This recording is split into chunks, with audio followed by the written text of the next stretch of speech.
Good evening. I think everybody joined. Few people join now.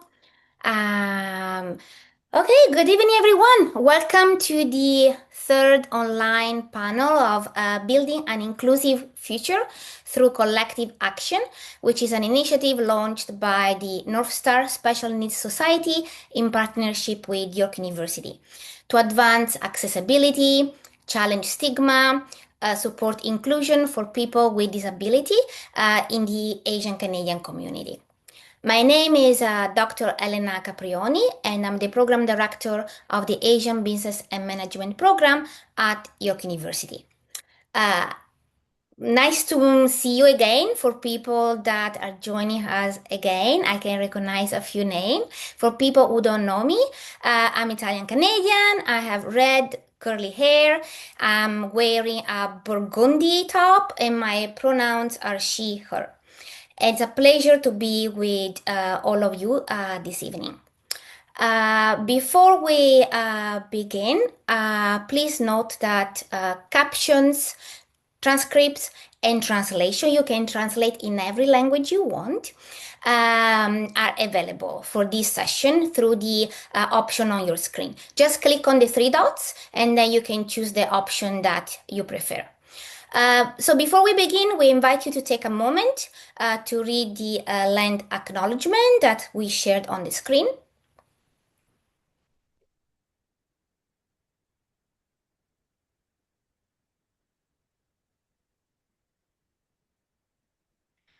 And now I would like to give a quick introduction about this workshop series.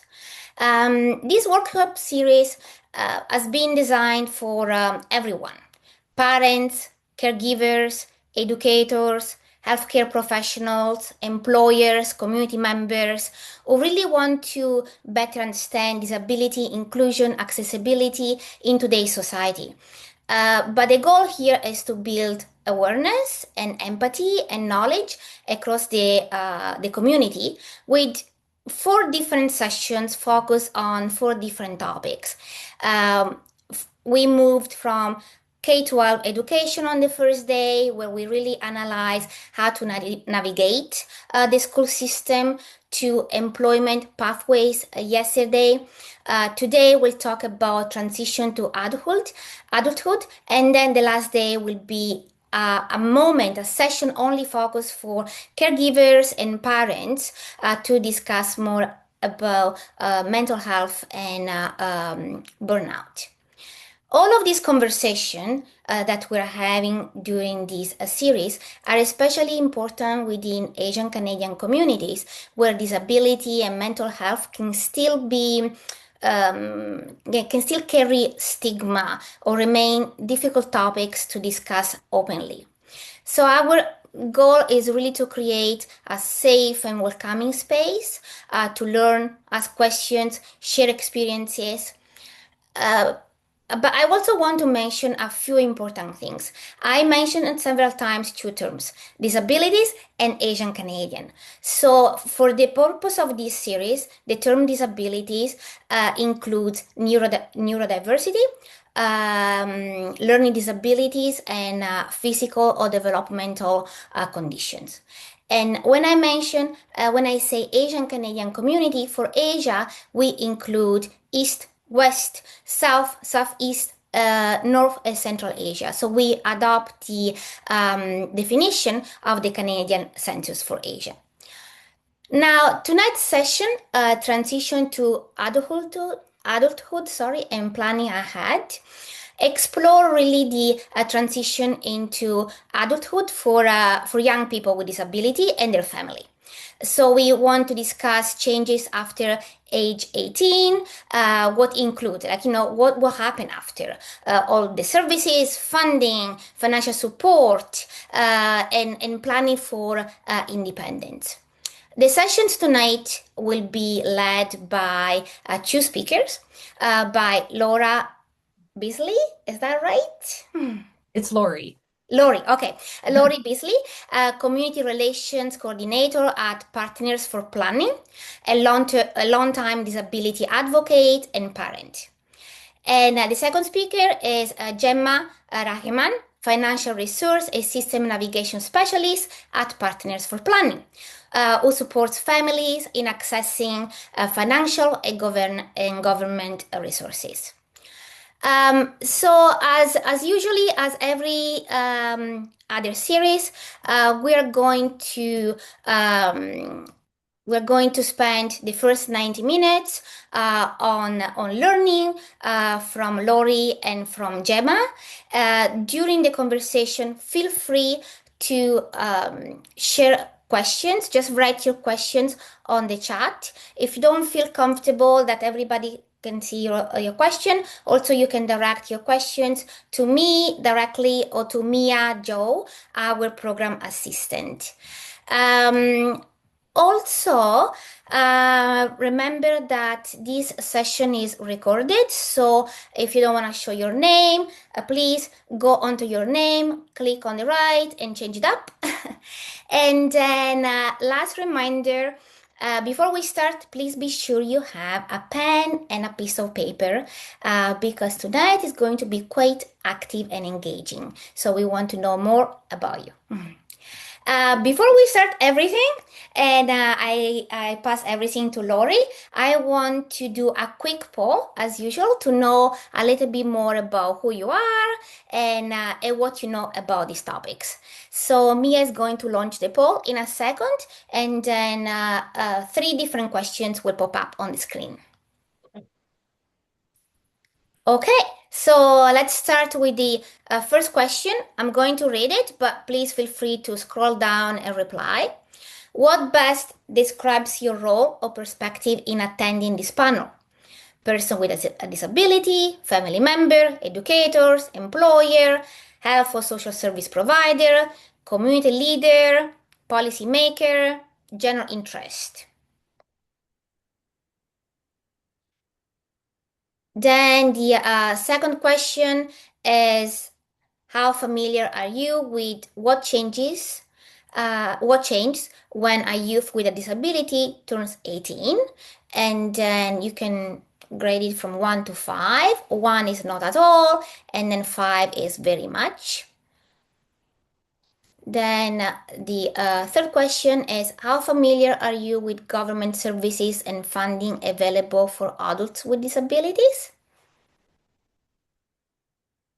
And then how confident are you in understanding planning tools for future financial and life needs, such as saving plans or similar support?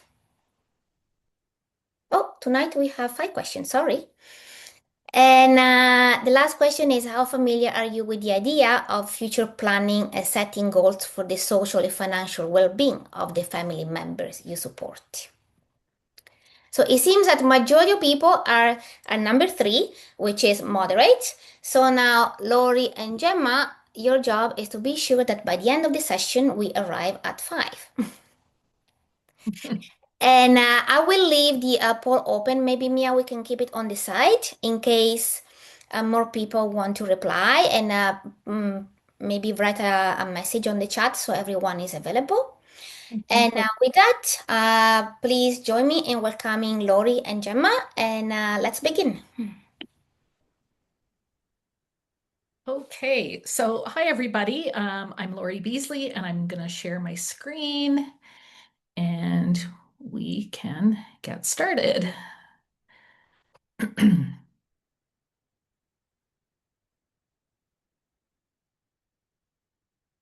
going to make it bigger and go to the first one.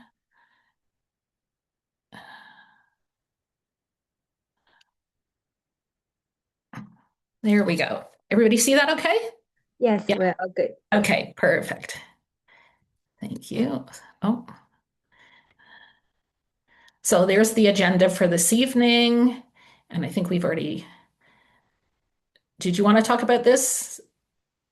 That's okay. I think in a way we already went through, but as usual, as mentioned, if you have any questions, please feel free to write them in the chat, and then we collect all of them, and then we leave the last 20 minutes for questions. Feel free to leave the video on if you wish or off. and just be respectful and enjoy and have fun.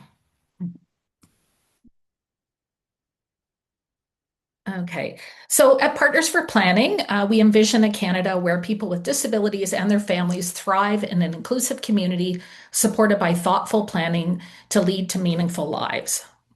So we're going to get right into this. And I want everyone to take that pen and paper that you brought, and I want you to write 4 or 5 sentences about your child. And I want this to be an interaction or an interactive activity. And I want you to think about how you would introduce them to somebody who has never met them before. So I'm going to set the timer for 2 minutes. And I want you to just think about your child and write those 4 or 5 introductory sentences about them. So you can get started now. Lori, is it okay if we say they can write about their child or maybe a relative who is young or someone who is close to them? Yes, yes, absolutely. Because I don't think we have only parents tonight. Okay. Yeah. Yeah. If you're an ally to someone or somebody is in a support circle or, um, you know, part of a community that supports someone, you can think of someone and write those 4 or 5 sentences.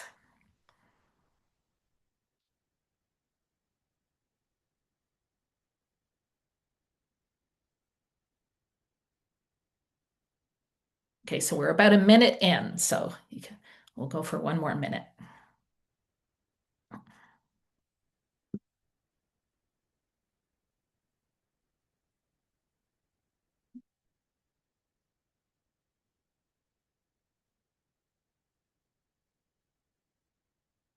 I should have had some music playing.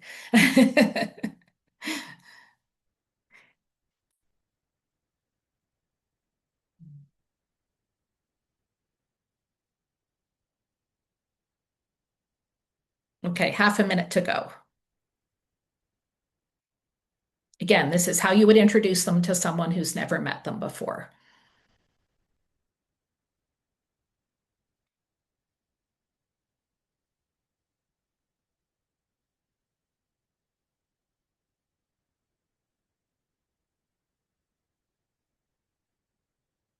Okay, last 10 seconds. So you could be wrapping it up.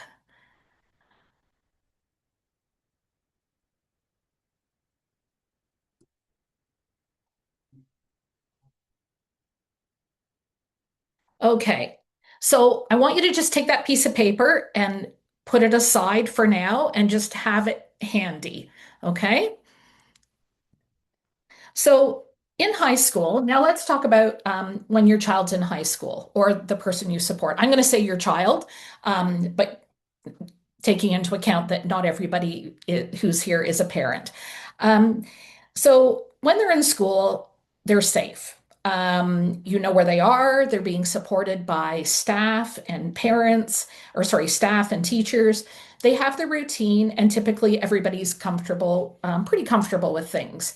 But with graduation comes uncertainty. They're no longer a student. They no longer have a place to go every day. And there's a loss of support and routine. And you both have to find a new way of being out in the world. So, what comes next? I want you to think about what roles that you have in your life and how you fill your day or your week. Um, I'm a wife and a mother. So when I say I'm married and I have 2 children, people understand those roles.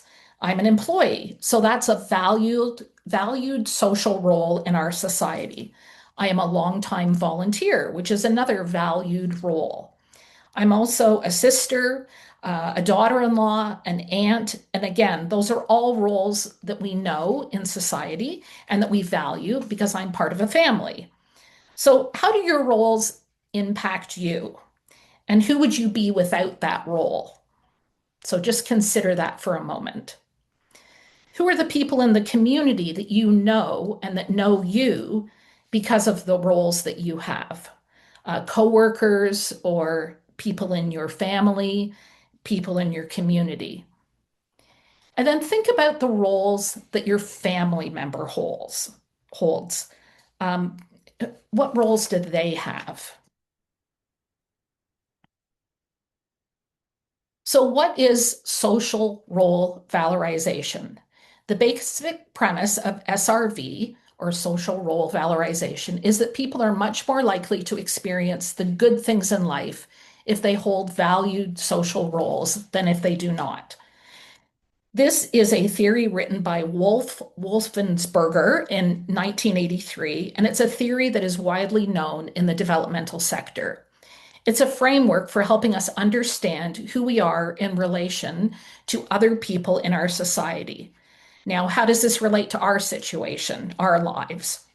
Well, our children are sons and daughters. They might be siblings or grandchildren. But what other roles do they hold that are valued? Do they volunteer?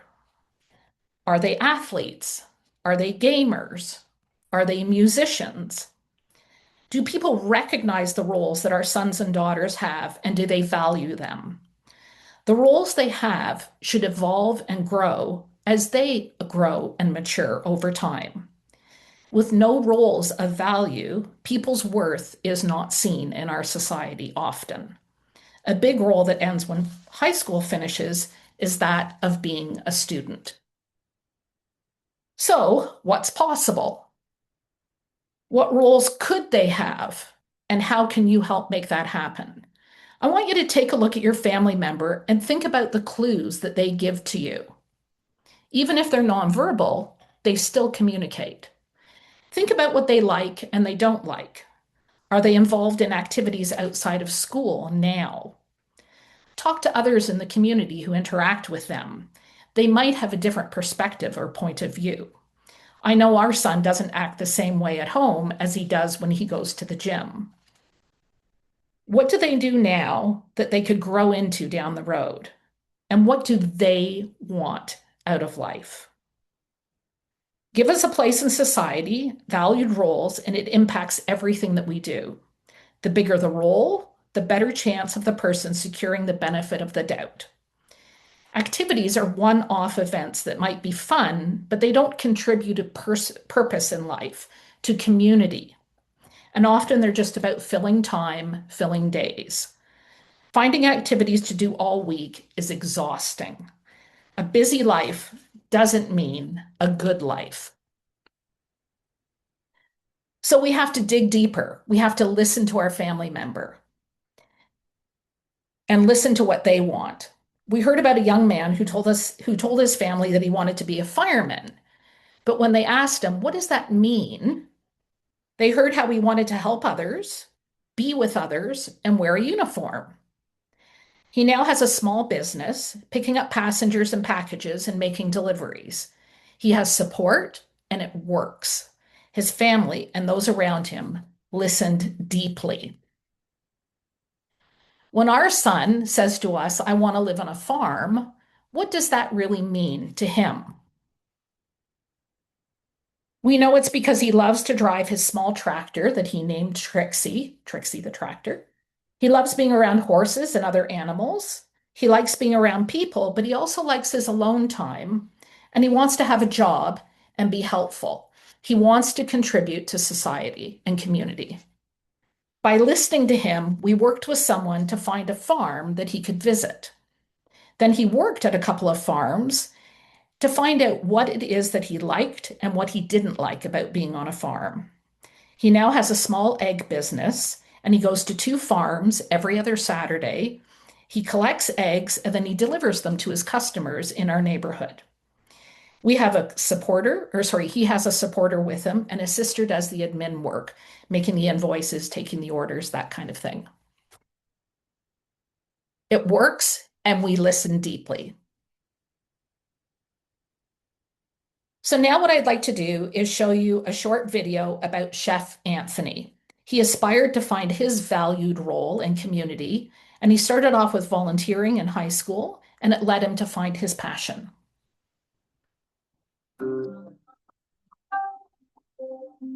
You never know where you'll be when opportunity knocks. That's why it's so important to get out there and try different things, especially as a teenager. When Anthony was in high school, he volunteered in a senior center. One thing led to another, and he developed a passion for cooking. Today, he's known as Chef Anthony and has a thriving business underway. I'm going to make cheese platter, brie, manchego, and gouda.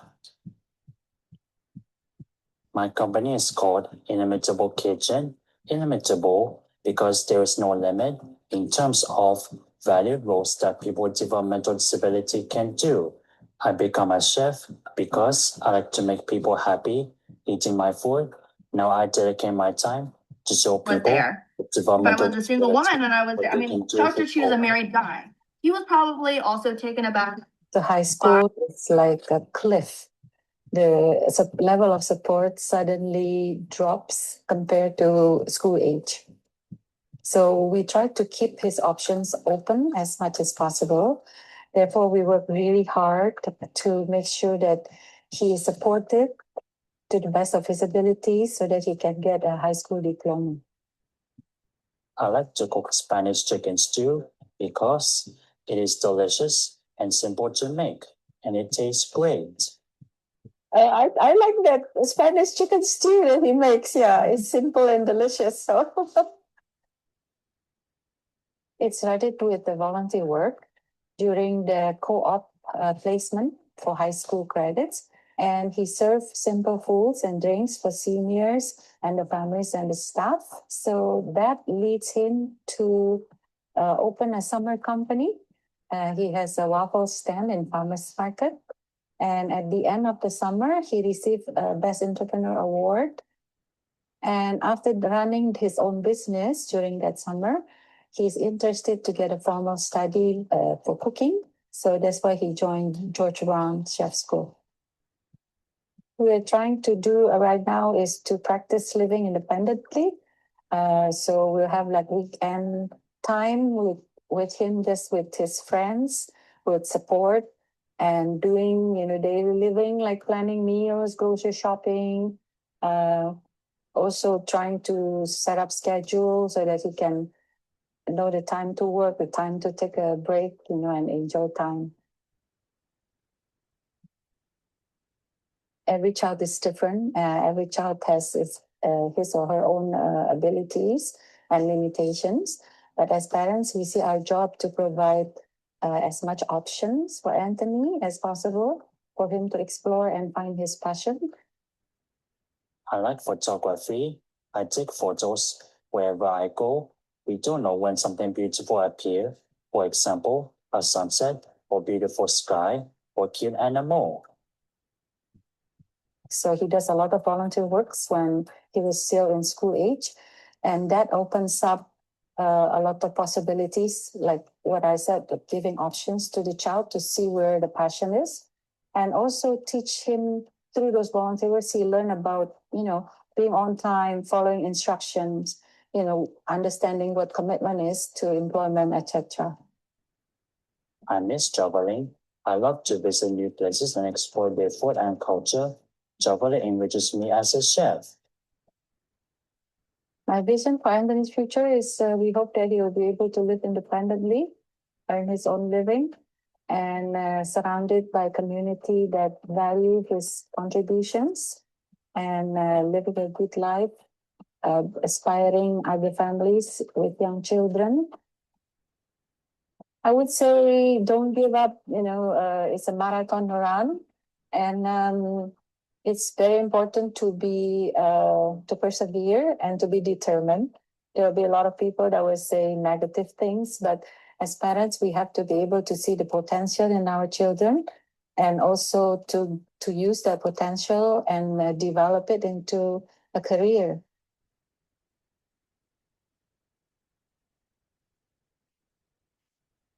Okay, so that's Chef Anthony. Oh, okay. So now I want you to grab your piece of paper that you had at the beginning of tonight, and I want you to write 4 or 5 sentences about your child again, but now I want you to think about the different roles that you've just heard about. And this time, I don't want you to mention or refer to their disability when you write the description of introduction or when you write a description about your child. And this time, I'm only going to give you um, less than 2 minutes to do that. So, so write anything that you would like, but don't include anything about their disability or mention it to them about it at all.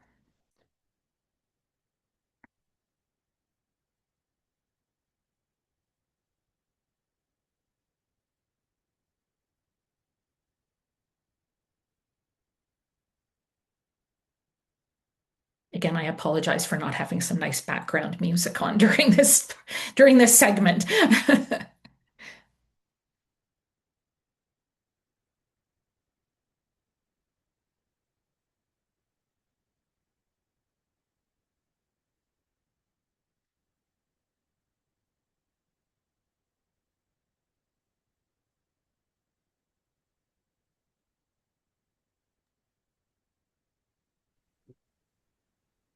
Okay, less than a minute to go.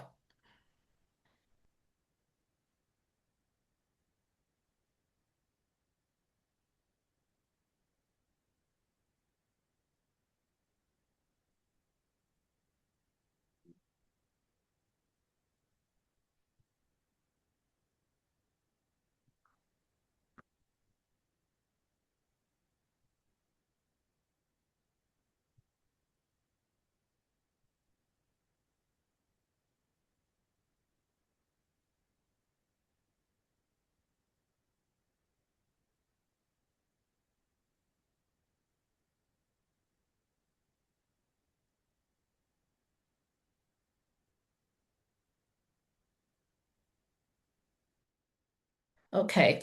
So I remember doing this exercise with a group at a family retreat years ago, probably about 10 years ago. And it was a real light bulb moment for me because if I thought about introducing our son to someone who had never met him before, I always made sure that I mentioned that he had special needs, that he has an intellectual disability, plus he has autism.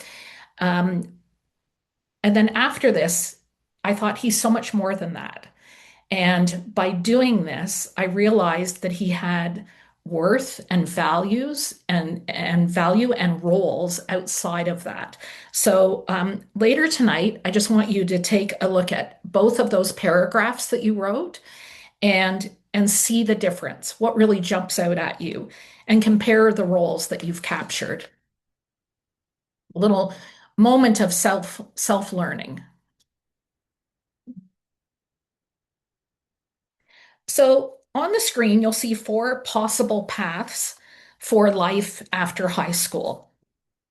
Post-secondary education might be an option for some in a supported program or with accommodations. CICE stands for Community Integration through Cooperative Education. Employment could also be a possible route to help with employment. It looks like you guys maybe talked about this, I think it was last night. And there's employment support out there. There's an organization called Live, Work, Play, and it's on the the resource page that you'll be getting. Volunteering is also a great way to explore the community. You can explore interests, build skills, and get used to a new routine. And it's always a great way to cultivate interests. And recreational activities are also a good way to explore the community. What is out there now? What are some existing pathways waiting to be discovered right in your own community? So, how do we get there? The first line represents what most parents and society, our community, thinks our lives will be like after high school. The second line represents the reality of what our lives are like. Everybody's life is like after high school. There's twists and turns to an authentic pathway, sometimes moving backwards. It's kind of messy, but it's a path nonetheless. For young people with disabilities, greater opportunities to build their skills and career-related experiences are needed. A career path will likely have more twists and turns than others, and it will take more time. It leads us to make concrete steps towards the future if we can understand our family member, recognize their gifts, and figure out who it is that they are becoming. Essentially, this work helps us figure out our family member's vision for the future and what is possible. Tonight, you might have been hoping that I would just give you a clear path. But the truth is, every person is unique and will come up with their own path on their own, with the help of family, community, and allies. The point of events like this is so that you can see how creating a vision, their vision, allows you to say yes or no to the things that are aligned with who your family member is becoming and how they want to live their life, like Chef Anthony. I'm confident that the Planning Network, which is our website, has systems in place that can help. But the value that I really hope to communicate tonight is there is possibility in people with disabilities and their families, just like yours. Together, you can help shape their future. And we can help. On our website, we have many free resources like the Transition to High School Action Guide or the Planning Beyond Graduation Toolkit that contains a ready for adult checklist. I've included it as one of the resources tonight that you'll be getting provided, and you can download it as a 3-page PDF. And now I am going to show you some of the resources that we have on the Planning Network that you can access at any time that you would like, and everything is absolutely free. So I'm going to stop sharing my slideshow, and then I'm going to share again, but this time I am going to share.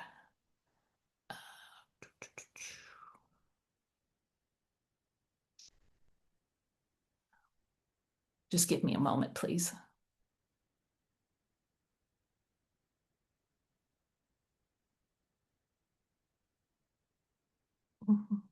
I had it up before.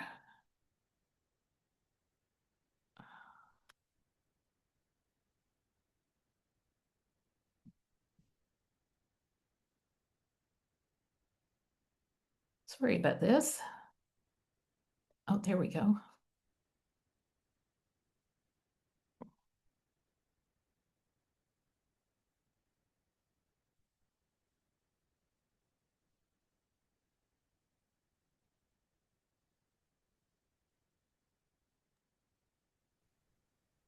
Sorry, folks. Just having some trouble with finding. There it is. Okay. Oh, do you see the Planning Network? Yes, we got them. Okay. There we go. Okay. So Partners for Planning is a national organization that was started in 2009. And it was started by parents who were asking each other the question, who is going to look after my family member when I'm no longer able to care for them or I'm no longer here? It was a grassroots group that met in coffee shops and held casual conversation to exchange ideas and information. And from those humble get-togethers, Partners for Planning was born. Our website, along with other informative and inspirational videos, is now our website called the Planning Network. We create many new webcasts a year, totaling about 30 a year, and last year they were viewed by over 13,000 people. We bring in subject matter experts from across the province to do webcasts on a variety of meaningful topics and hold these sessions online. It's a great opportunity for families to spend time with an expert since we do a Q&A at the end of every session. We really believe that every person has a right to choose the life they want to live, but with a person with a developmental or intellectual disability, there has to be a lot of careful, thoughtful planning and support around that person. There's lots of things that you as family members and organizations can do to support someone to have a good life. So I'm going to go through and share what's on our website. The first thing that you'll see here is our free webcasts. And with our webcasts, we offer about 10 to 12 webcasts every season. So we do them in the fall, the winter, and the spring. And as we do them, we take them down. So if you are interested in a topic that's listed and it's on a day or a time where you are not able to make it, we still encourage you to sign up and register, because for everybody that registers for one of our webcasts, within 24 hours of it airing, you will get a link in an email and you can watch that webcast as many times as you would like through a link that you get in the email for the next 30 days. So, like I said, every season we do about 10 to 12 webcasts, and they're recorded. And if you miss a webcast, you can always email me and I can send you a previous webcast. And then we have our features section, which is here. And these tend to be our most popular webcasts. So this is where you'll see the Planning for Beyond Graduation Toolkit and the Transitioning into High School Toolkit, as well as an early on. And then we've got our future planning tool as well. So these are really great places to come and check out. And then when we go back, and I'll just go down to the next one, which is our action guides. I'm going through this pretty quickly, so I apologize, but just given the time constraints. So again, we've got the action guide planning for adulthood, or action guide for transitioning after high school, building an everyday life in childhood, planning for the future. Those are really important as well. And I'll just click on this one, for example, just to show you that when you do open it, that there's a lot more information in here. Okay. So there's, sharing successful strategies, clarifying your vision. There's a mom talking about that. So we have a video. There's the Chef Anthony video, if you'd like to watch that again. And just some other ideas that you want to consider as you are planning the vision for your family member. And there's other resources there as well. So you can see that each one of our resources does have a lot of information. And then the next one, we'll just go down again, is a lot of videos that we have. We love showing videos. It really shares stories of people's lives and illustrate what's possible out in the community. There are stories here about getting a home of their own. For some people, a successful time in college, getting to work in an area that they love. So it's just really great to come and check out all of these stories that are here. And then we'll go down and we've got our legal and estate planning section. So again, all of these, when you open them up, will lead to other resources, and you can see that some of our action guides are repeated here. So if you're interested in setting up a micro board, that would be a really great resource.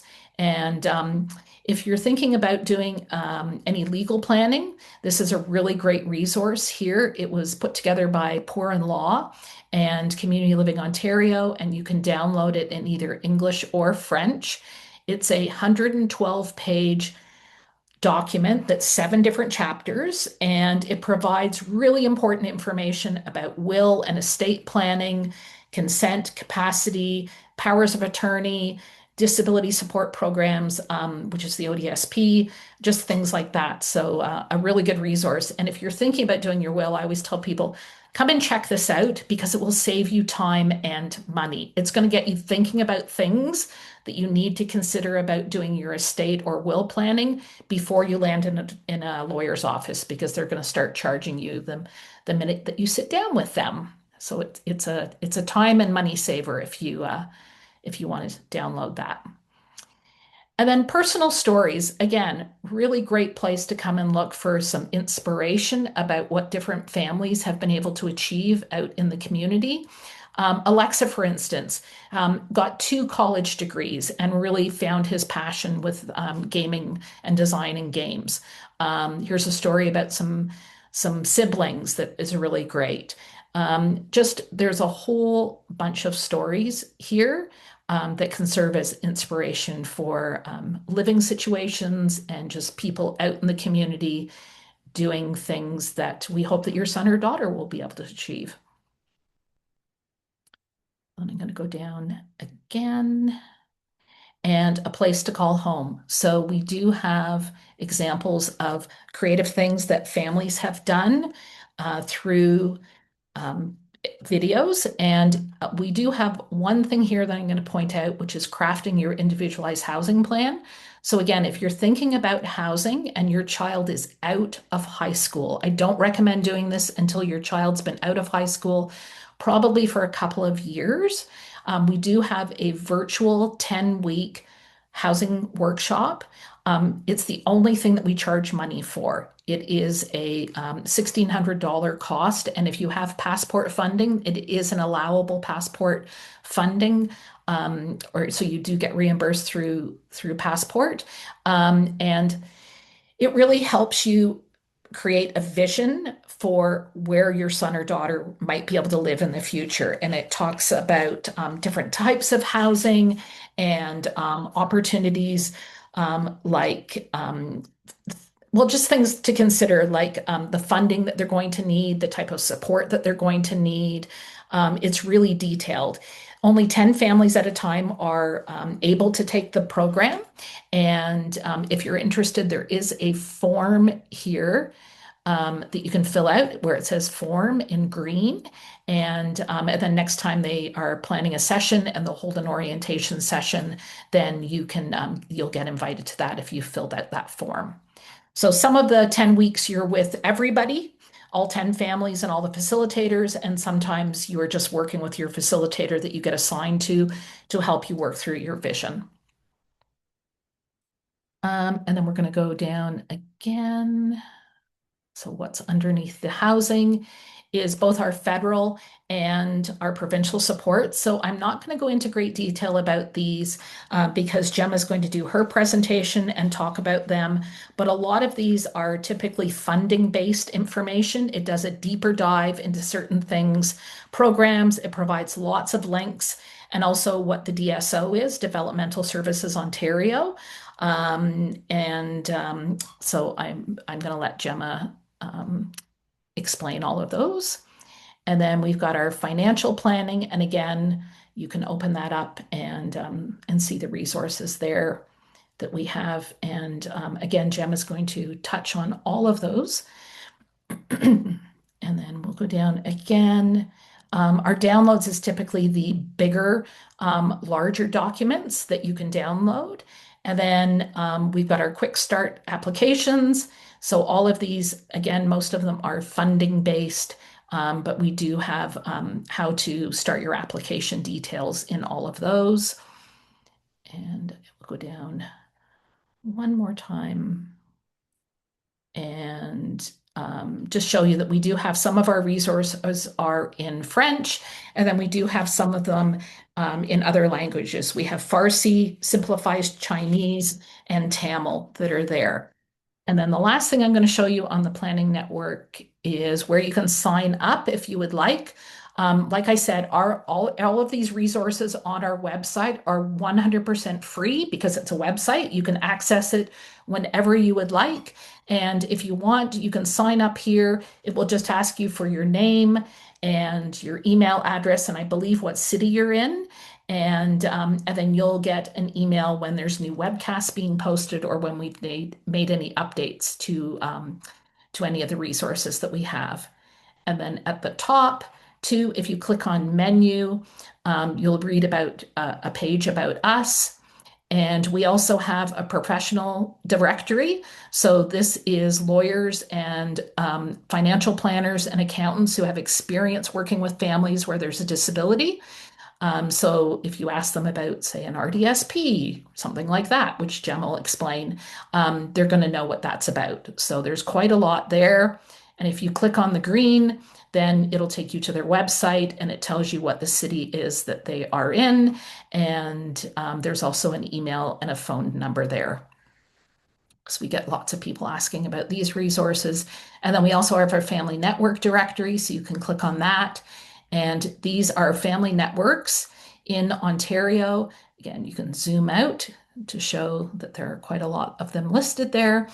And so you can look on the map. or you can go down and see all of these family networks are people who are open to having new family members join them. Some of them are specific, like autism home base, or there's a Prader-Willi syndrome. Where is it here? There's one, yeah, that is for families that have children with Prader-Willi. Most of them are more generalized, and I always want to point out the two that are here. One of them is Dads Supporting Dads, because that's kind of unique. It's run by Community Living Toronto. And then the Salbono Afrocentric Circle of Support is for people who are in the Black community, and it's specific to that. So those are two really great active family networks. And then if you are looking to hire a planner facilitator who are professionals who help you create that vision and look to the future and have that big life. And when I talked about somebody helped us find some work on the farms for our son and gave us the idea of him starting his egg business. That was because we have a family facilitator who works with us and gave us those ideas. So again, these people, you would have to pay them out of your passport funding, but all of these people would be available for hire and have experience and have been vetted by us. So there's all of those people as well. Sorry, I know I'm going through this really quickly because I don't want to take up any of Gemma's time. So I'm going to stop sharing my screen and then go back to sharing the, oh, I clicked on the wrong thing. I'm sorry. I am going to click on, I have to get back to my PowerPoint. There we go. Okay. It always takes a minute here to get things back to where they should be. Okay. And then go to full screen. Oop, sorry. Clicked on the wrong button. There we go.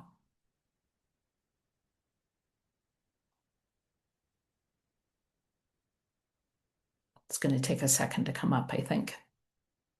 There we go. Okay, so let me find where I was. Okay, so what is Developmental Services Ontario, or the DSO? So one of the most important resources that you need to know about as your child moves into adulthood is Developmental Services Ontario, or the DSO as it's referred to. So this is helps adults, so over 18 and older, with developmental disabilities connect to services and supports within their communities. So when you should be applying when your child turns 16 years old, and understand the application process. So this is free for every family to apply for once your child is about to turn 18 years old. And if you have a child with any kind of developmental disability, when your child turns 18, then you should know that, or sorry, when your child turns 18, you should know that developmental services such as special services at home, assistance for children with severe disabilities, and services through the Ontario Autism Program will all finish. Those will all end. So this means you must apply to the DSO to see if your child is eligible for adult funded programs and supports. There are things like Passport, which is the adult version of special services at home, DSO housing workshops, and other programs and services that they are eligible for. You can start the process by contacting the DSO once they turn 16 years old to see if they are eligible. And the process takes a while, so that's why you want to get started when they turn 16. So in order to qualify, your child must be 16 years or older. They have to have a developmental disability, and they have to live in Ontario.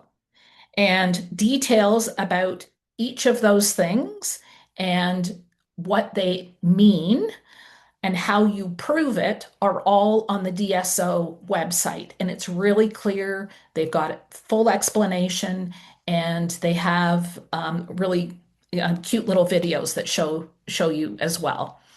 So what you're going to do is you're going to gather all of your documents to make sure that you show that those three things that you're eligible for, and you're going to make copies of everything. You need to send everything to your local DSO office, so scanning it is really the best. You're going to call your local DSO office and let them know that you're ready, and they will start the process. You simply go to their website, you plug in your postal code, and you find what your local DSO office is, and then contact them. You'll then get a letter saying whether your child qualifies or not. And if you do qualify, then you'll get a call to set up 2 in-person meetings. Those 2 meetings will be long. They're both about 3 hours each, and they will be in person. So be prepared for how long the meetings take. It will get emotional, or at least it was for us, and it's for many others, because they ask you lots and lots and lots of very detailed questions about your family member. So there's going to be 2 different questionnaires. One of them is the ADSS, and the other one is the SIS assessment. And both of those result in the DSO compiling information and letting you know about appropriate programs and services in your area.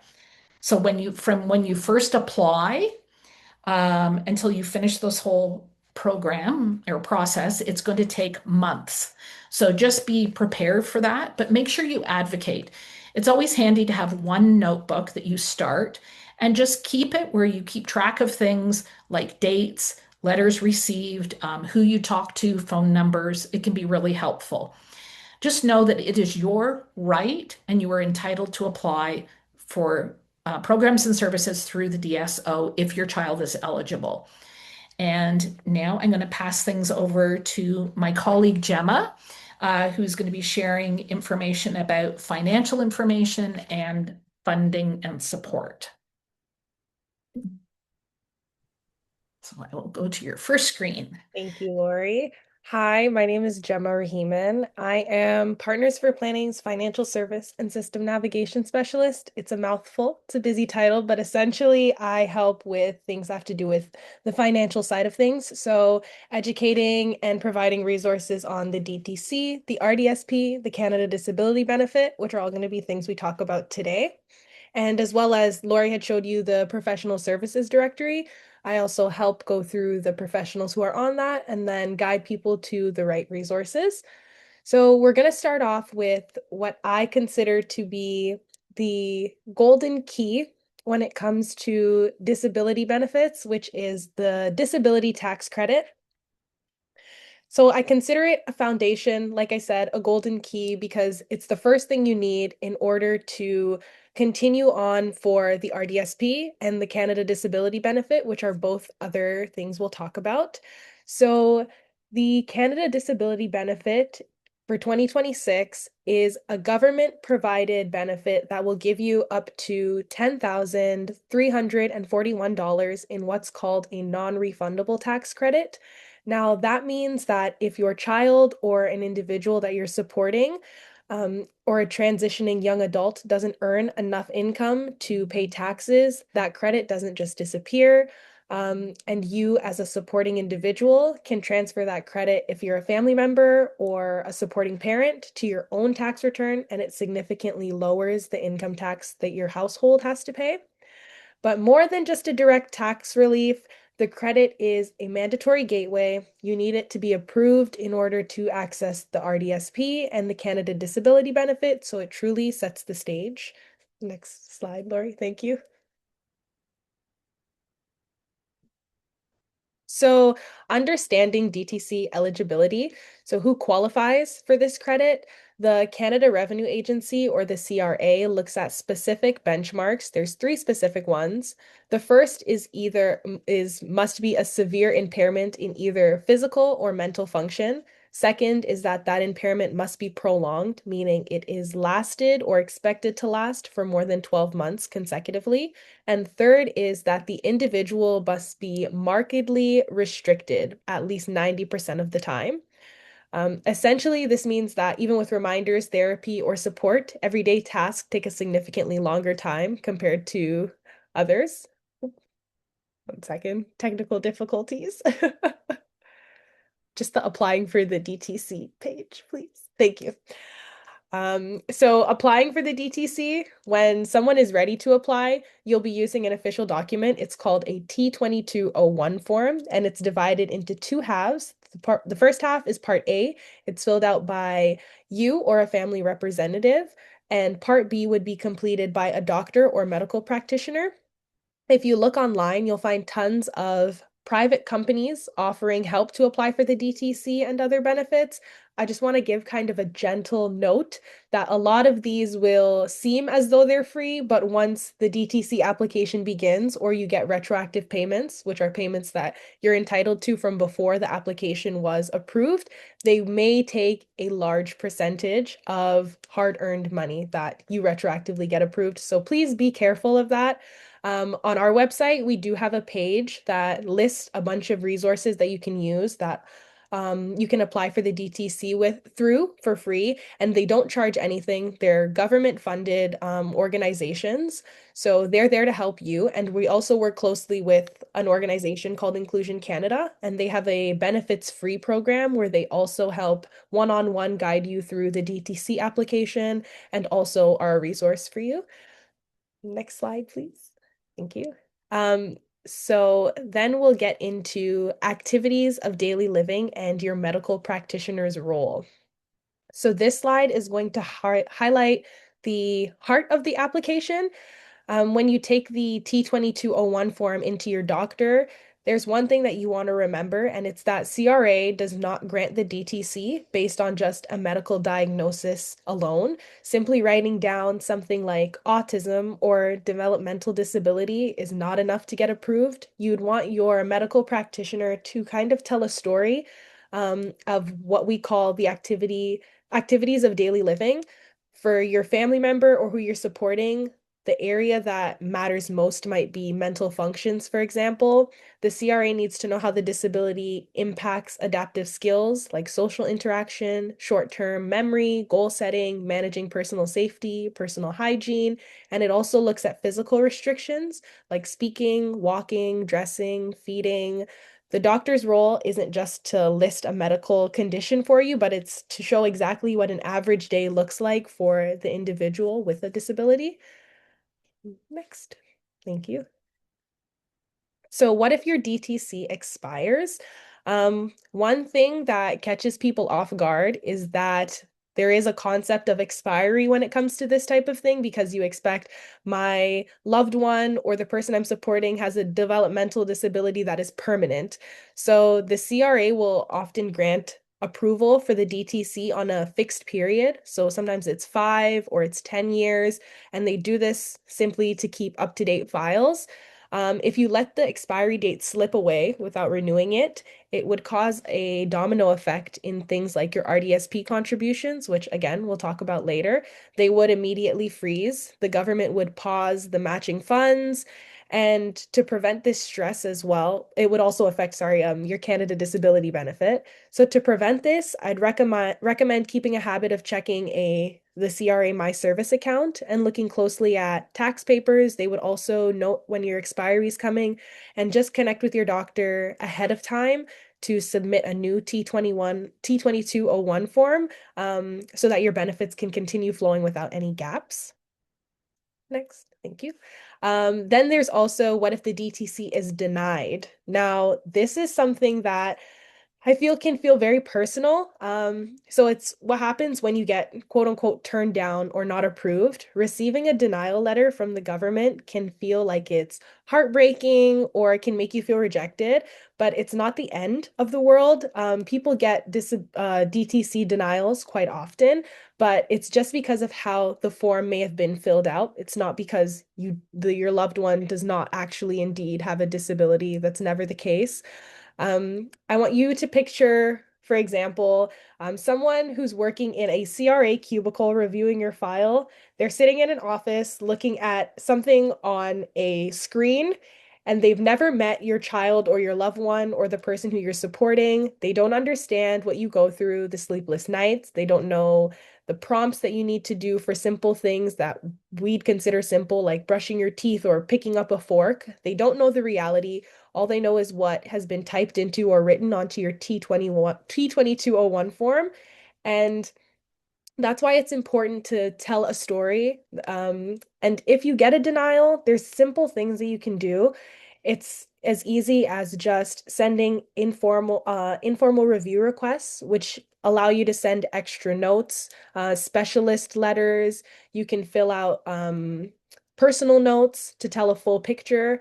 Or I'd recommend one of the easiest things to do and the least time consuming rather than doing an informal review would be to just start the entire application completely fresh. When you sit down with your doctor again to fill out the form, let them know that you need more detail, you need to tell this story, and that it's very important and express exactly how it is in a day-to-day. Next, thank you. Then there is tips for a successful application. So to ensure the story is told perfectly or close to perfectly the first time, I put together some practical tips before you book your appointment to work with your doctor on your T2201 form. And first would be, I'd recommend keeping a small journal for 2 to 3 weeks. Every time you need to take extra time to do something or there's step-by-step guidance that needs to be done to complete a quote unquote basic routine, I'd write it down. Doctors only see a patient for a few minutes during a checkup, so bringing in a log is very helpful. I'd also recommend to set up your CRA My Account if it's not already done, and that lets you submit forms digitally, which is much faster, and it allows you to look back at past tax returns and see what retroactive funds may be there for up to 10 years.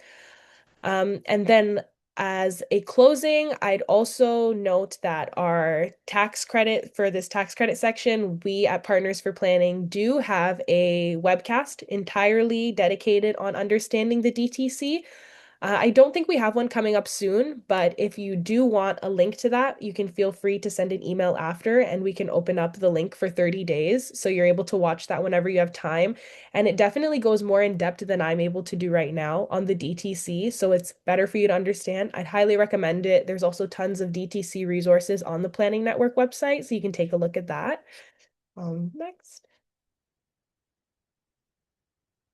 And next, we're going to get into what is a registered disability savings plan. I mentioned an RDSP throughout the presentation already, but now I'm going to get into what it really is.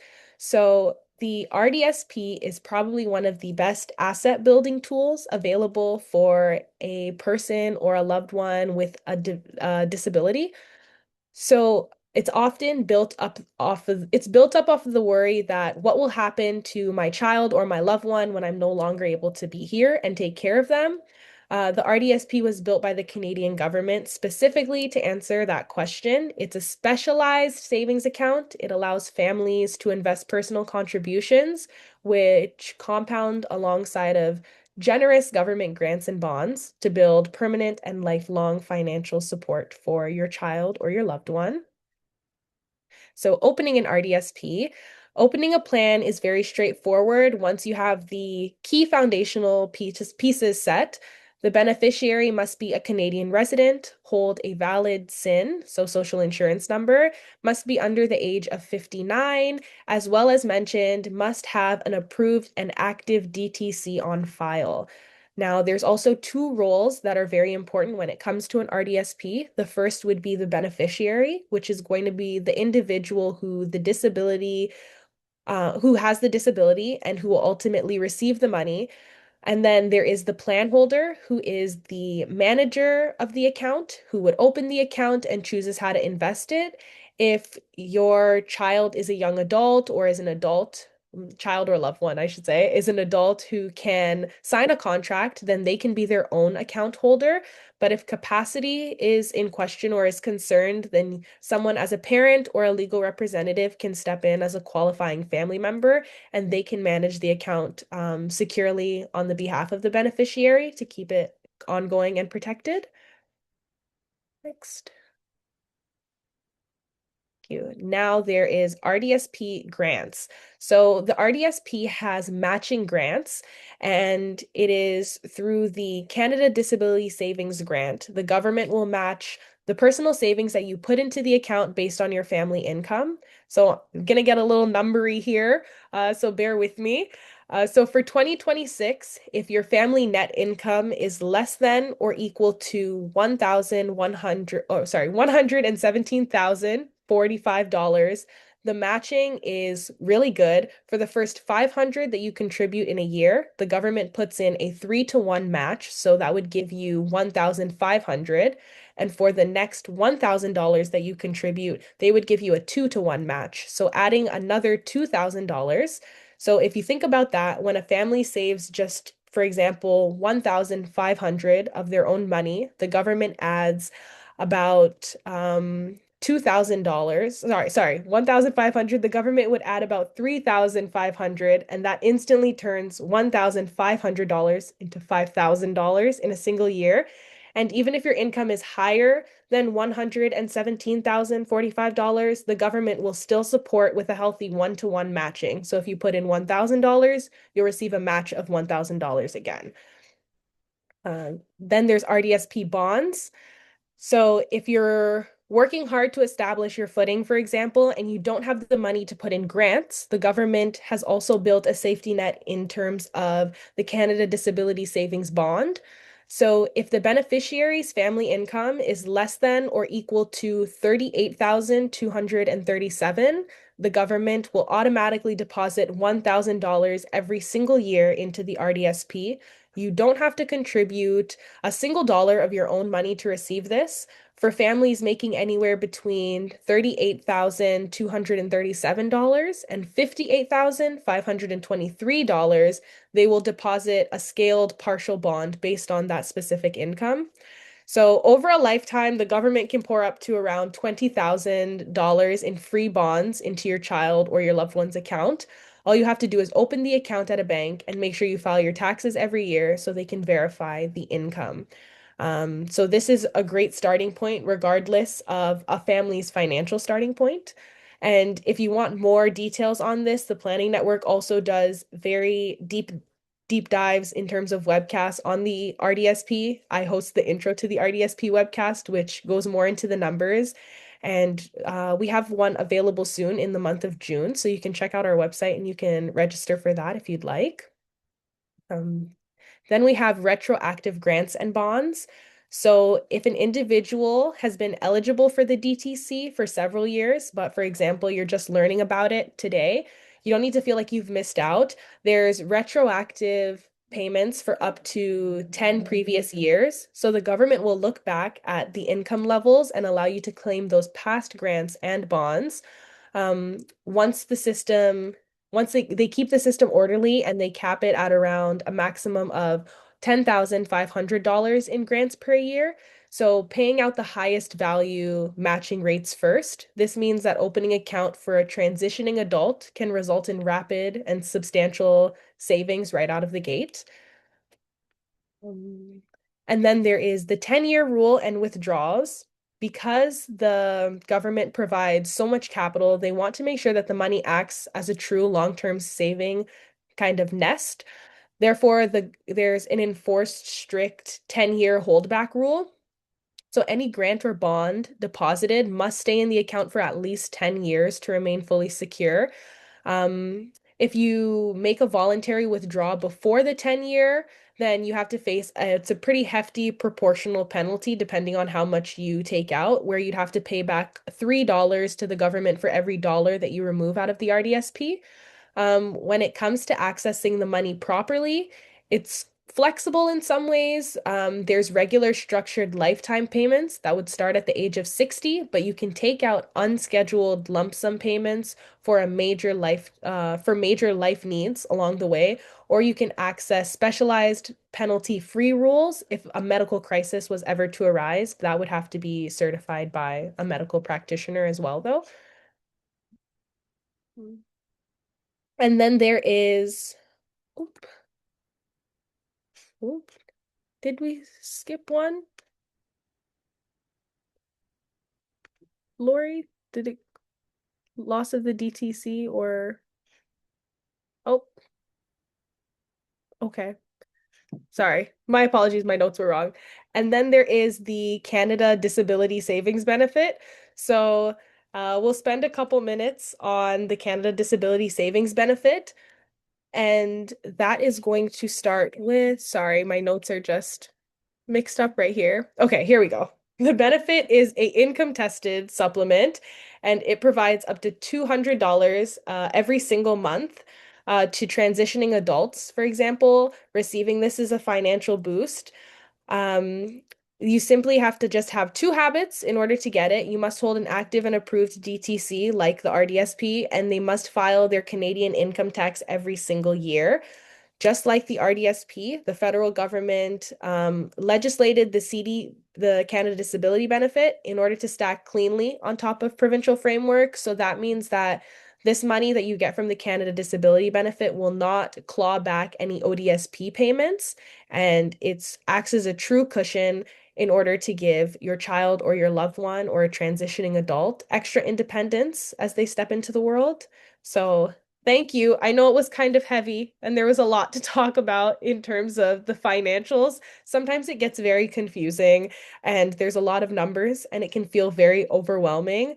I'd like to just say that personally, it's very important to do this. If you feel like it's hard and there's that psychological battle of going through this or facing the denial or the rejection or feeling like you won't be approved, it's very important that you continue to try because you are deserving of this, or your loved one or your family member is deserving of it. And it's very important. It's something that can change the rest of a person or an individual's life. So it's just a very important thing. So thank you for letting me speak to you guys about this. I really appreciate it.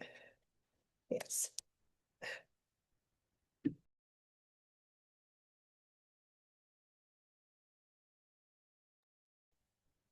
Thank you, Gemma, actually, for sharing all of these information, these details. It's true, it's very technical. That's a lot of numbers.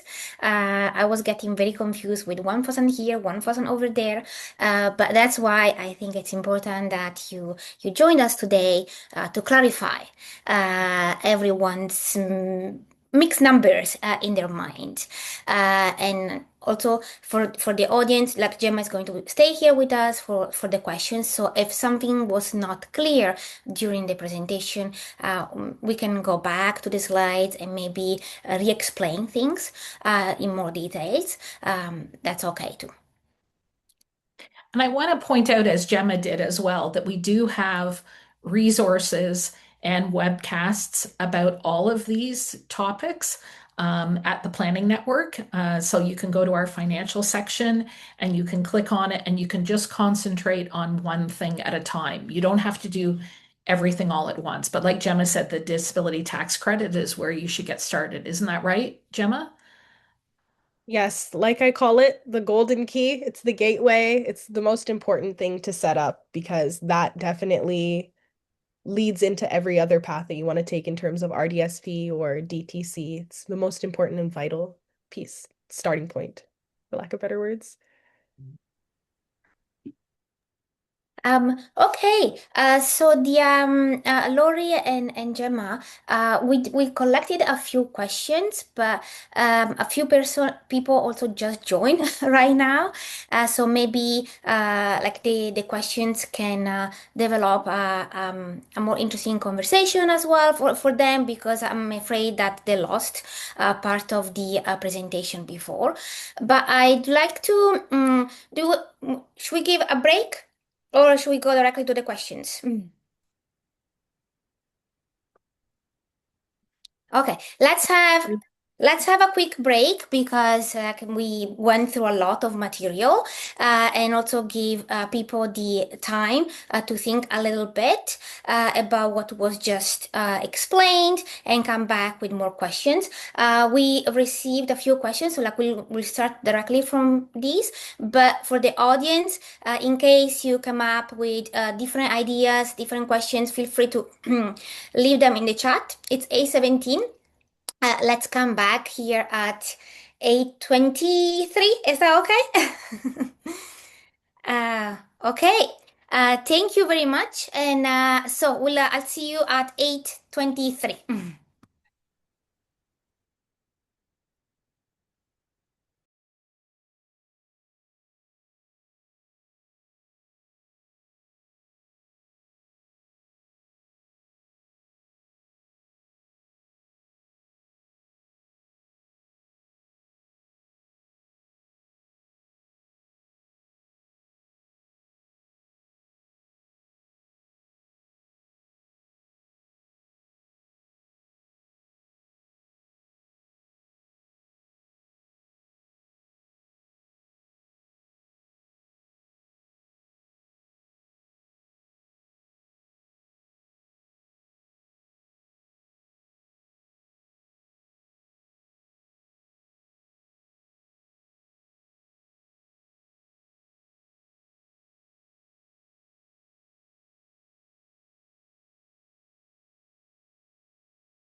All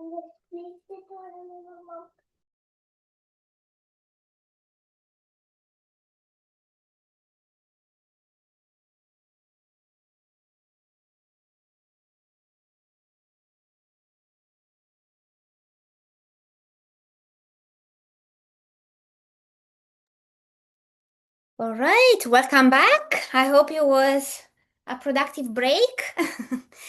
In the meantime, we received a few questions. So I'm going to start with the first one that we got. I'm going to copy it in the chat and I'm going to read it for everybody. Does it sound good? Okay. So then, in your experience, what's the greatest challenge in helping children with disability identify and pursue meaningful career pathways? What advice would you offer to parents or caregivers to help them prepare for and address these challenges early on? So I think that you really have to take your cue from your child. I know, and my best advice would be to just expose them to as many things as you possibly can. Um, Mitchell, from a very young age, expressed an interest, Mitchell's our son, expressed an interest in being around animals, being on a farm. And we always said the bigger the vehicle, the better. He liked vans better than cars. He liked buses better than vans. He liked trains better than streetcars, like anything mechanical like that. So for a while, we actually thought that was where he would end up. He got a job out of high school with his support worker, going and doing oil changes on small ride-on tractor lawnmowers, and that's what his tractor is now. But he wasn't really interested in doing the mechanical part of it. He just wanted to ride the tractor. Um, and again, he went to a camp one summer and they had a small ride-on lawnmower with a little trailer. And they said, okay, Mitchell, there's a pen with rabbits on the other side of that field. And so you have to take their water, you have to take their food, and you have to take fresh straw every day. So they loaded up the trailer and off he would go across the field and he dropped everything off and then he came back. And then the next day, when they went to load up everything, he went, no, no, no, no, no, no, no, no. And they said, well, what's going on? And he just went, no. And then they said, okay, well, you do it. And he loaded up the water and he got to ride the tractor across. And then he came back and he loaded up the hay. And then he get to drive the trailer back over to the rabbits. And then he came back, or drive the tractor. And then he loaded up the food. And then he went across and he came back. So recognizing that, okay, instead of one trip in the tractor, he got to take 3 trips with the tractor. So then they said, okay, Mitchell, you can go and collect all the garbage from all of the garbages in the cabins and in the kitchen and load up the trailer, and we'll let you take it out to the road, which was about a kilometer away from the main camp. And he did that every day without prompting, because his reward was that he got to drive the tractor. So when we went to come and pick him up from camp, they said, he loves driving a tractor. If you can figure out a job where he can drive, and it's a little rod-on lawnmower. So we actually were able to get him one of those, and we have a family cottage, and he drives up and down the driveway. So we took an interest that we knew that he had, and we expanded on it. And we had somebody else who looked at Mitchell with fresh eyes and was able to give us the idea for the egg business that he has. And again, working on a farm, living on a farm, volunteering on a farm, something like that. I just know that it's going to make it, or we'll all make it happen. But really, we had to expose him to lots and lots of different things before we kind of realized where his interest was. So really, like I said, listen deeply to your child and take your cues from them. And you might have to try lots of different things. Mitchell's 31 years old now, and he just worked on a couple of farms the last few years. So don't expect it to happen overnight. I think Chef Anthony was really lucky that he discovered his passion early. But I guess my best advice would be just try lots of different things. And your child's going to let you know either verbally or non-verbally pretty quickly whether it's something that they want to do or they don't want to do. Thank you, Lori, for sharing this story. And this also remind me of a few stories that were shared yesterday. And the common denominator is always try to focus on what they really like, and then leverage that, Yeah, right? Yeah. yeah, And that also remind me the exercise that we did before. Obviously, that's all connected. yeah. So now we do have one question from Gemma. You're talking about the free help to apply DTC. Can you mention that again? Yes, so I seen that. And feel free to reshare the slide if you want, So I'm because a actually lot of people actually joined when you were explaining the things, so I'm not sure if they were able to listen to all the context. So I'm gonna send it in the chat. That's the link to the website, the page. So it's free DTC help. So the government of Canada funded a bunch of organizations across Canada. There's also a lot of Ontario focused for, I assume most of us are, or if not all of us are in Ontario.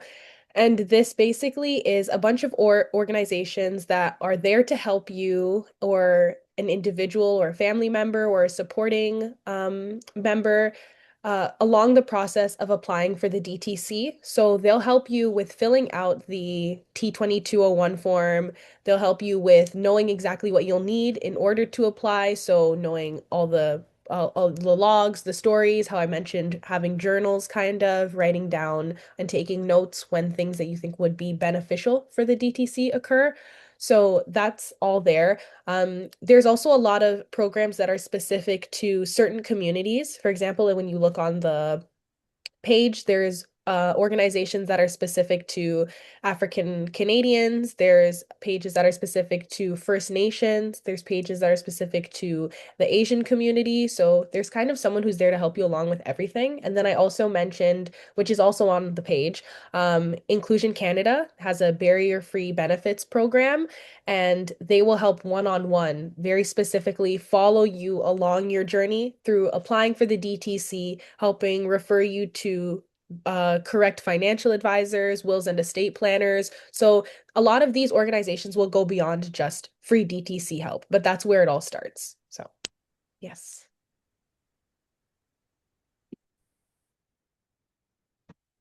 I was muted. I hope this was helpful.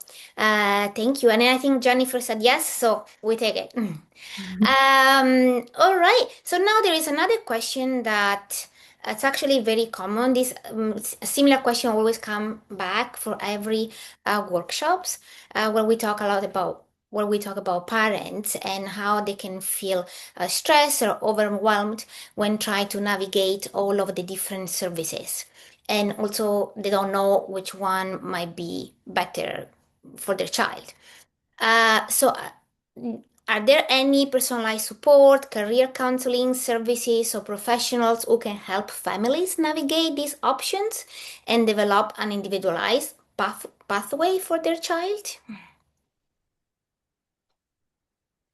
Gemma, do you want to? You can start. I'll continue if there's anything else I need to. Okay. So there are people that you can pay that are called planners and facilitators. And these are people who they're usually independent contractors. I did show on the Planning Network that we have a directory of planners and facilitators. And those are people who really will get to know your family in a really in-depth way. They will get to know your child in a very in-depth way as well. And they are an outside person who has access to your family and is able to see them sort of see the forest, whereas you're busy looking at the trees. I know in our family, we're so, our day-to-day life is so complicated and so busy. It's nice when we have our facilitator is able to come in and, like I said, she's the one who thought up the egg business for Mitchell. He used to go and visit a farm, and she would say to us, you know, they happen to sell eggs. Do you want me to get you a dozen eggs while I'm up there? And I said, sure. And then when the pandemic hit, and everything kind of shut down, we needed something for Mitchell to do. So she was the one who said, "What about starting an egg business?" So we would take Mitchell up to the farm every other Saturday. We would pay her by e-transfer, the farmer, and she would put the eggs out for us. And then Mitchell came back. I simply drew up some flyers and put them around to a few of the neighbors just to sort of see if there was a market for it. And then we did e-transfer. So Mitchell would go up and knock on the door. He would put the eggs at their doorstep and then back onto the driveway. Of course, he had a mask on. And then they would get an invoice at the end of every month and do an e-transfer. And now that COVID has been lifted, of course, now he's able to go and interact with his customers on a much more intimate level. But it was our family coordinator who thought of that idea. I don't know that even to this day that I would have thought of that. So I think that they can also help you navigate through just what should I do next? Because it can be very overwhelming. And looking at our website, I know also can be very overwhelming. I went through it really quickly, just to let you know that everything that is there. But I think that coming out of high school, if you go to those resources, the action guide or the toolkit that talks about transitioning to adult services or transitioning out of high school, like I said, there's a 3-page checklist. It talks about the things that you should be concentrating. It tells you, okay, when your child's 16, you should apply to the DSO and get the ball rolling on that. Um, it talks about the disability. Well, I don't know if it mentions the disability tax credit because that PDF might be a little bit dated, but I just think that it's a marathon. This is not a sprint. I know I've been there. We're still going, our Mitchell, like I said, he's 31 years old. And I always tell parents, if you can do one thing a week, make one decision a week. Maybe this week it's going to be that you came to this workshop and, this series of workshops. Then you're okay. Give yourself permission to take a breath and not do anything until next week. So maybe next week you go and look at our disability tax credit resource on the Planning Network. And then maybe the following week you contact your doctor and say, I'd like to apply for this. Can I set up an appointment to come in and talk to you about it? And then the next week you go in and see the doctor. You don't have to do everything all at once. So don't let yourself get overwhelmed. Just do one thing. And if you're getting overwhelmed by doing one thing a week, then pull back and do one thing a month. And then, just work on that basis as well. But know there are people out there who can help you. Maybe you have a person in your family or somebody else in your circle that could step in and help and start building your child's circle of support and those relationships that your child's going to need and you're going to need over their lifetime. So maybe somebody there might be really good, or somebody else in your family, a sibling, if there's an older sibling, or somebody else who lives in your household that could start doing that log that Gemma talked about, that every time your child needs extra support, they keep a notebook and they start tracking that log. So it's right on the screen right now, tracking the daily challenges for 2 weeks. You don't have to do that. Is there somebody in your family who could do that instead of you? So share the wealth. I think it sounds like tomorrow night you're going to talk about mental health and caregiver burnout. It's a real. That's right. That's right. Indeed, Yeah. when you were talking right now, I was planning to say that Yeah. this is perfect what you're saying. Like it really resonates to a lot of people who are here. We slightly touch base on that yesterday as well, when we were talking about employment, but also when we talk about education, because it seems that parents become the most expert about the most expert in this field, and then they have to become the best educators, they have to become the best HR individuals for their kids, and like they need to be the most expert on everything, but then at one point there is a burnout, and then like they also need to time to take a step back. Yeah. I mean, listening to Gemma tonight talk about all the financial stuff, that is not my wheelhouse. So I was feeling a little bit overwhelmed, and we have all of that stuff for our son, but I had nothing to do with any of it. My husband enjoys all of that stuff. And so he took that and he ran with it. Maybe you have, a sister-in-law, or there's an uncle or somebody in the family who would love to sink their teeth into all this financial planning stuff. And you can say, welcome, welcome. Here you go. Or like Gemma said, the Inclusion Canada has their barrier-free benefits program, and they have people who will walk alongside you step by step by step to help you get this done. So Gemma, do you want to add anything? Yes, there are so many people that you can go to who will help with this. Like, I know this is a long conversation for one question, but it's a very important question. And relating it back to just because it was in my mind when you brought up caregiver burnout, I don't know if you'll talk about it tomorrow, but there is an organization specifically meant for caregivers. There's the OCO, there's the Ontario Caregiver Organization. And I've gotten to meet some of the people who work for that organization. They're wonderful. We've gotten our own workshops from the OCO before, and it's so useful. It's so important. And in order for you to provide something great and lasting for your child or your loved one, you need to be in a good place yourself. So, relating it also back now to facilitators and someone who can help you navigate.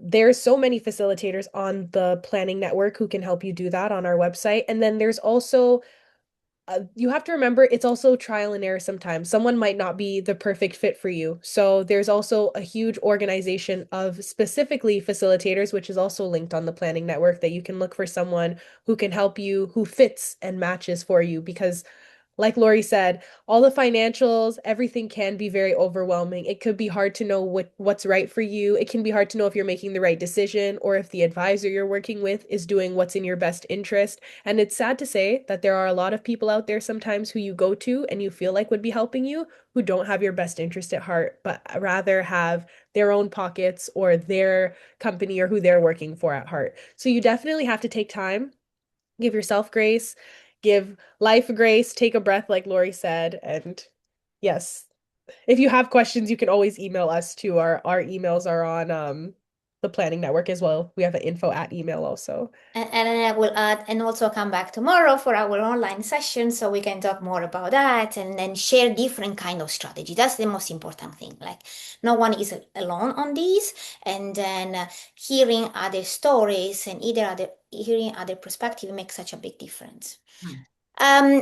Thank you. No, don't worry about taking time. This was a very important question. I do have another very good question. I'm going to share it in the screen. And I think this is more for Gemma, but feel free to both of you reply. Could you briefly explain the difference in government funding levels available before and after a child turns 18? Yeah, so this is something that we go into in depth in our webcast too. So if you want the links to that, you can email me. I'll put my email in the chat afterward. But you have to look at it as the income level that your child has before they turn 18 is going to be drastically different than when they turn 18. They may have a job, they may not have a job. So that also affects how much government funding that you can receive. It's all very income based. So you have to look at it that way, as well as there are supports that are specifically meant for children under the age of 18. So you also have to keep that in mind. Again, we can go more into it. It can become a very big conversation and a large topic, and there's a lot of financials that can get involved with it. It's very specific, depending on each person and the situation, but that's kind of umbrella overview.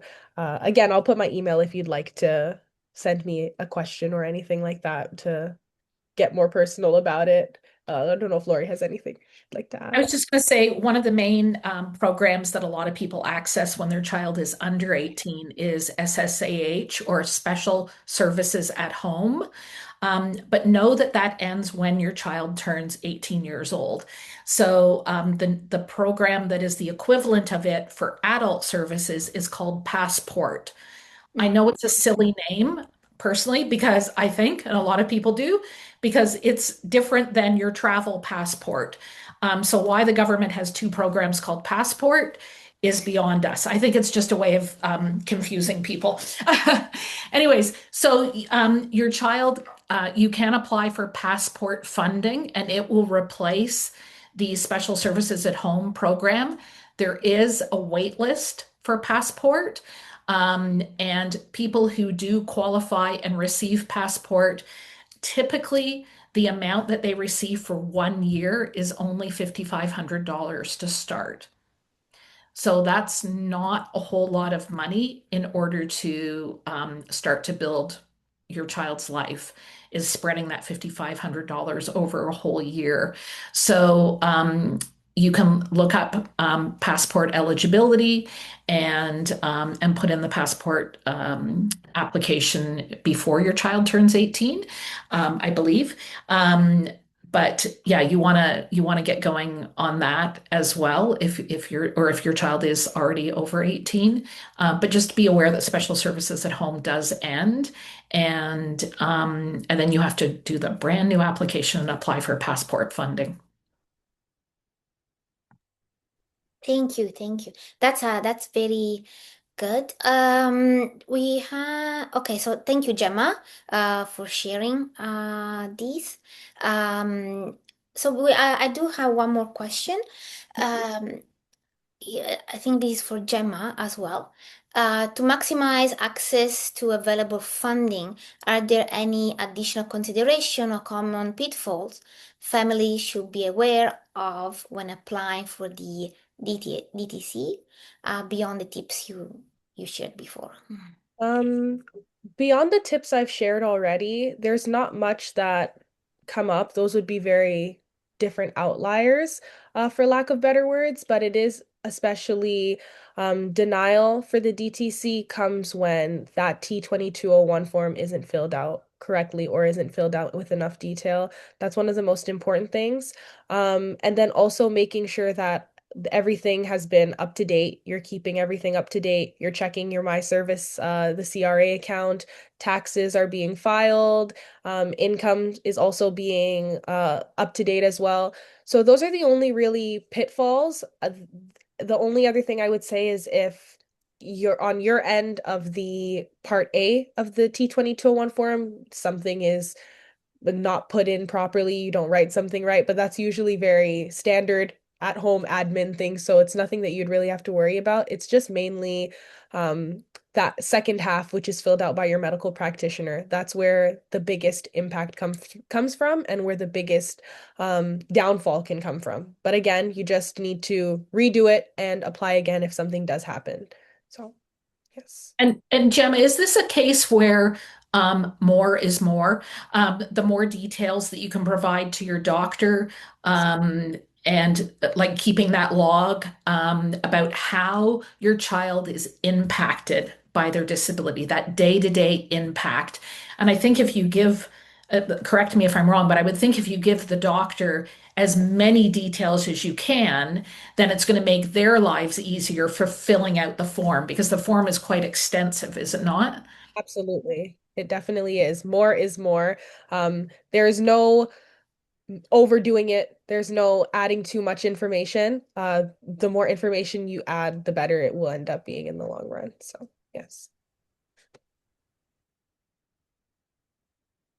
Okay, so I really would like to it's almost the end, so I'd like to wrap up right now and do the final poll. I really want to thank you both for tonight's session, for sharing stories, for explaining how we can transition better to adulthood.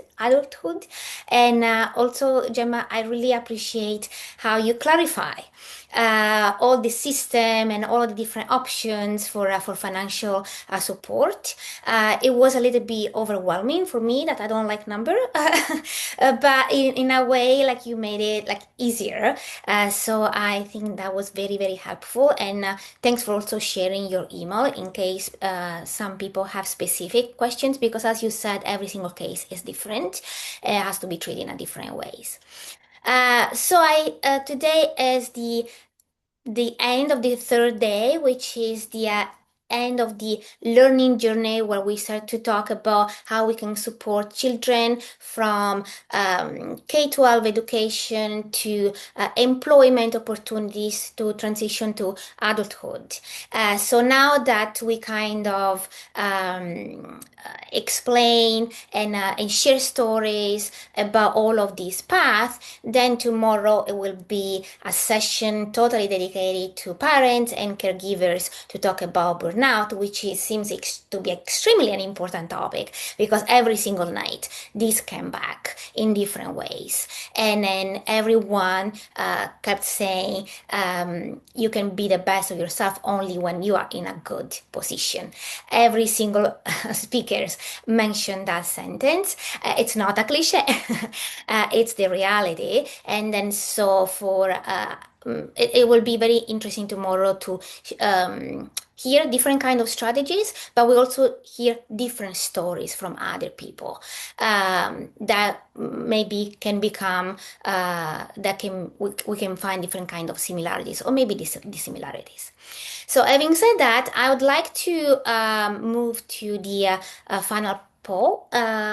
And then we are going to ask you a few questions as we did at the beginning.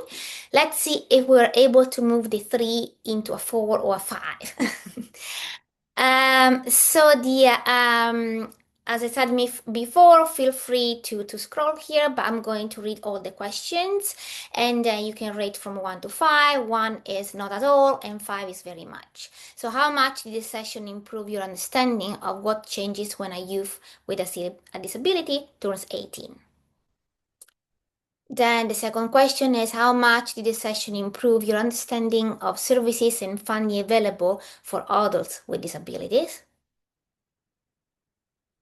And how much did the session improve your understanding of planning tools for financial and personal independence? And how much did the session improve your understanding of the importance of future planning for a good life in communities? I'm going to leave the poll open here in case people want to come back or they need a little bit more time to reply. Not a rush. I think Lori and Gemma can be proud of themselves because I think we got a few 4 and 5, so good job. And I want to thank everybody for being here tonight again with us from 7 to 9. I know it's not an easy time. I know it's a busy moment of your day because preparing dinner, putting kids to bed, and reorganize the end of the day. But for all of you were able to join us and engage and interact. Thank you very much, and I hope to see you tomorrow again at 7 o'clock. Same link. Mia and I will be here to have a nice conversation with everybody. Thanks. Thank you, Lori. Thank you, Gemma. Amazing job. Thanks. Thank you. Good luck tomorrow as well. Thank you. Thank you for having us. Bye-bye.